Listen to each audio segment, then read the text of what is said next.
どうもこんばんは、ゆっちです。コメントでもっと高画質なラビリンスのケツが見たいよっていうコメントをいただきましたので、今度からメンバーズシップでは高解像度の写真も公開するようにしました。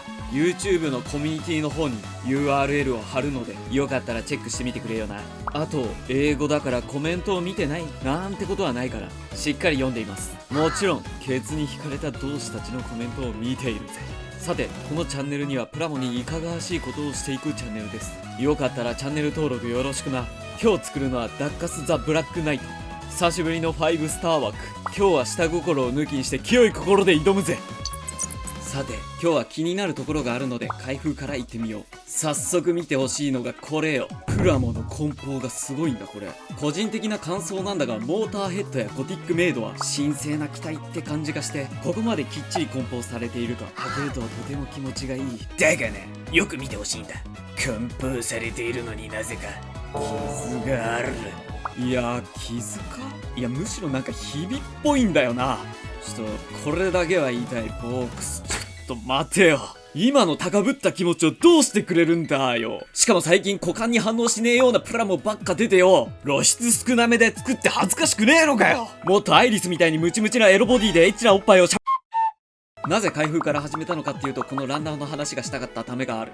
せっかくなのでいつもとは違いランナー数も見ていこう。ランナー数は13個。それとデカール。大きいプラモの割には結構ランナー数は少ない方だと思われます。ちょうどいいランナー数。これを一気に組み立てるとこんな感じ。といってもまずは骨組み。このキット、骨組みを作るだけでも相当大変だ。ガンプラや美少女プラモとは違い、パーツが緩かったりはまらなかったりすることがよくあります。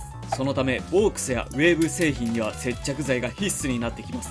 それともう一つ、5スター系統のプラモデルは関節の自由度が低いこと。だがこのダッカスはとてもそこら辺を改善してきて、足の付け根も結構動くし、足首だって角度調整も結構可能なんですよ。さらになんといっても膝関節、ちょっと変わった二重関節になっているんですよね。とても面白い。しかもこの二重関節になっているここら辺、なんとスイングするんですよ。これはガンプラじゃあまり味わえない関節ですよね。素晴らしい機能ですね。やるなボークス。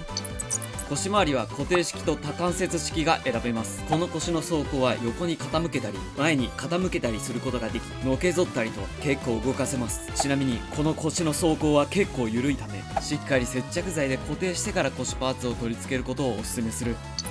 肩は肩の高さぐらいまで可動。肘はこの独特な形状で二重関節。二の腕の付け根で一つ関節があり、腕の付け根にボールジョイントがあります。中央のパーツは固定されていないので、関節によってパーツの向きを変えることができます。この肘なんかもガンプラでは味わえないちょっと変わった関節ですよね。手首はボールジョイントなので少し角度調整が可能。首は胸元にボールジョイントが1つ、顔周りにもう1つボールジョイントがあるので細かく調整できます。骨組みでもかっこよさがにじみ出てくるダッカス。このダッカスに装甲を取り付けていきます。装甲を取り付けるとこんな感じ。装甲を取り付けるととてつもなくかっこいいな。正直最初デザインが公開された時、土偶とか縄文土器だとか思って微妙だなって思ってた自分がいたよ。しかしどうだい、組み上げるとこいつは本当にかっこいいな。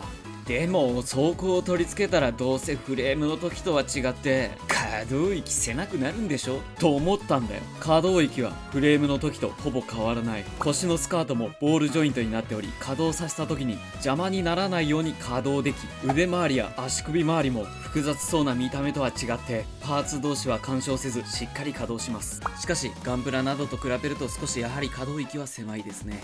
踏ん張ったポーズをしようと思ったのですが、これで精一杯。最後にちょいと気になる部分。一番気になるのが後ろのスカート部分。普段ガンプラや美少女プラモをいじっている身としては、足を踏ん張ったポーズを取らせたかったりするので、後ろのスカートの固定が地味に気になる。その他の腕や足に関してもう少し大きく稼働できたらいいななんて思いました。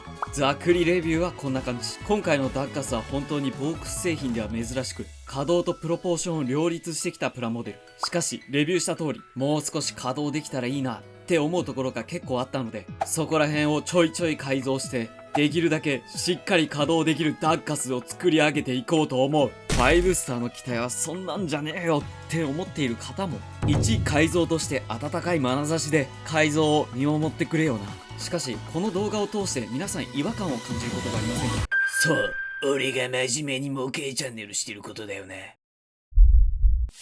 まずは膝関節から。膝関節は割と動くんですが窮屈。なのでこのツインスイングの部分を少しデザインナイフでカットして、さらに内面をリューターで整えます。これにより通常より大きく関節を曲げられるようになります。このまま2つともツインスイングを調整したいところだが、もう一つの方は走行の上の部分を一度切り落としてから先ほどと同じような調整をして合わせ目を消していきます。その後切り落とした部分には 3mm の穴を開け 3mm のジョイントを取り付けます。さらに切り落としたパーツには 3mm のプラ棒を取り付けて切り口の部分をパテで整えつつ接着。ここの太ももの部分が曲がるようになるので、さらに大きく曲げられるようになります。肘周りも少し内面を削り可動域を広くします。さらに走行を削るだけではなく、ボールジョイントの受け皿を斜めに切って可動しやすくしておきます。この時可動のために走行も少しだけ削っています。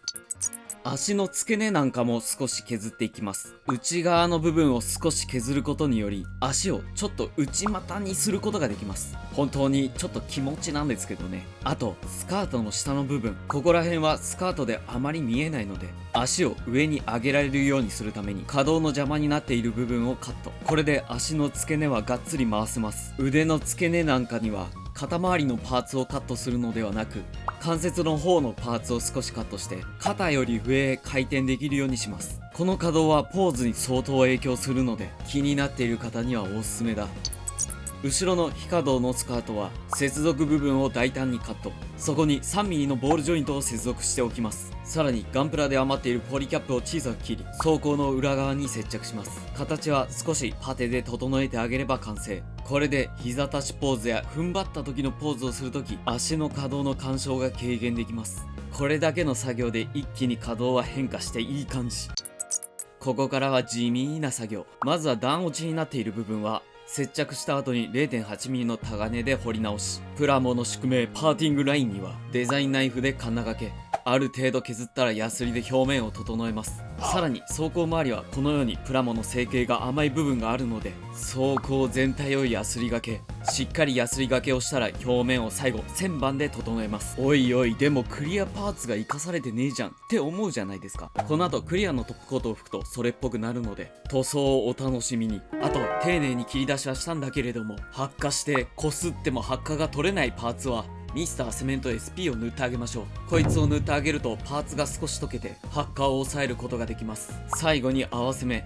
クリアのパーツの合わせ目にはランナーの余りを細かく切り、ミスターセメント特用と混ぜカラーパテにします。これを合わせ目の間に塗って合わせ目を消します。少し表面が荒れてもクリアの塗装である程度はなんとかなるので心配しないでガンガンいこう。その他のクリアパーツではない部分はいつも通りミスターセメント SP で合わせ目を消します。これで大体の下処理は終了。一度細かい塵やゴミを洗い流し、持ち手棒に持たせよく乾燥させたら塗装いくぜ。まずはガイアマルチプライマーを全体に薄く塗り、塗装の食いつきを良くさせます。その上から走行パーツはまずはクリアのトップコートを2回塗ります。そうすることで旋盤で仕上げましたが、この通りテッカテカに仕上がります。この上からダッカス専用塗料のグリーンブラックを塗ります。さらにマスキングをして装飾部分はピュアブラックで塗装。正直カメラじゃ濡れてるか全くわからないですね。なので次行きましょう。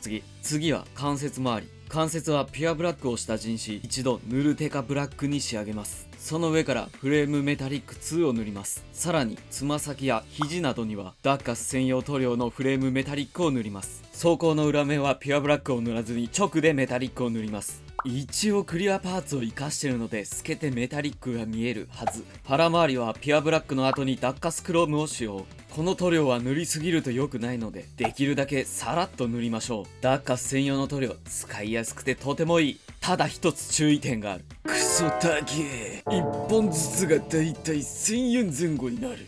ちなみに去年作ったナイト・オブ・ゴールドは予算ケチって専用ゴールドは買わなかったよ。ガットブローはプレミアムミラークロームで塗装。顔面はペンキレッドを塗ってから蛍光レッドを使って蛍光ライトを使ったりすると光るようにします。胸パーツはフレームメタリック、ブラック、純色バイオレット、シアンを混ぜて青紫色に塗装。胸ってそんな色じゃないよって思った方、説明書にそう書いてあるんだよ。これが公式らしい。そんなこんなで大体のエアブラシの塗装は終了。ここからは筆などによる部分塗装。まずはこちら、ガーレリさんからの提供、水性マーカーを使っていきます。中には10種類のマーカーがあり、そして今回のモデルは金属系。関節やちょっとした装甲に塗るにはうってつけな塗料ってわけだ。まずはステインスティールを使い、関節をメタリックに部分塗装。しかも水性なので、はみ出してしまった部分は水で拭き取ることができます。続いて装甲周りにはアルミで部分塗装。これもはみ出てしまった部分を綿棒などで拭き取ります。目元はブラックで塗装。目の赤い部分だけを残し、あとは真っ黒に染め上げます。水性は匂いがないので換気とか気にせず作業ができて、とても使い心地がいいですね。剣などの装飾はファレホのブラッディレッドで塗装。こちらも水性なのではみ出てしまった部分は水で拭き取りましょう。ただ頭のところだけは塗る技術がないため、付属のデカールを貼ります。最後にクリアのトップコートを塗ってよく乾燥させたら、クリアのテッカテカの装甲に指紋がつかないようにゴム手袋をはめ、組み立てていくぜ。これが俺の動くダーカス。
動くダッカスはいかがだっただろうか。実は初めてクリアの仕上げをしたんだよね。なかなかいい感じなのだが、動かしたい派の自分は指紋がつくのが嫌でたまらない。多分めったなことでこれからもクリアコーティングはしないね。それと名刺を作りました。もしイベントなどを参加した時はお渡しいたします。さて今日の動画もこんな感じ。ダッカスを作ったら映画のゴティックメイド見たくなってきたって思った方はカイゼリンの好きなシーンコメントくれよな。それとチャンネル登録と高評価もよろしくな。おまけの C パートだ。前々から挙動がちょっとおかしかったのだが、前回のソフィエラの動画の編集が最後の力だったっぽい。あれ以降挙動がおかしくなったぜ。原因はどうやらこの D ドライブ。こないだ作ったばかりのソフィエラがデータクラッシュして、そこで新しい SSD でも買うかと思ったら、身内が使わないハードディスクを持っていたのでこれをつけていく。しかしこの余地ノートパソコンを分解するのは初。説明書とかそこら辺にあるやつを読めばいいのにめんどくさくなり、分解をフィーリングでやっている。すごい不穏な感じで言っているが、なんとかなるもんだな。しかしこの動画を参考にしないでほしい。パソコンはフィーリングで分解するものじゃない。これのデータ移行の時間によって正面の背景を整えたり、いつも使っている機材をメンテナンスしたりと、割と充実した時間を過ごした気がする。みんなもたまにはいつも使っている道具メンテナンスしていこうぜ。それでは次回の動画でまた会おうぜ。またな。透明に行きたい僕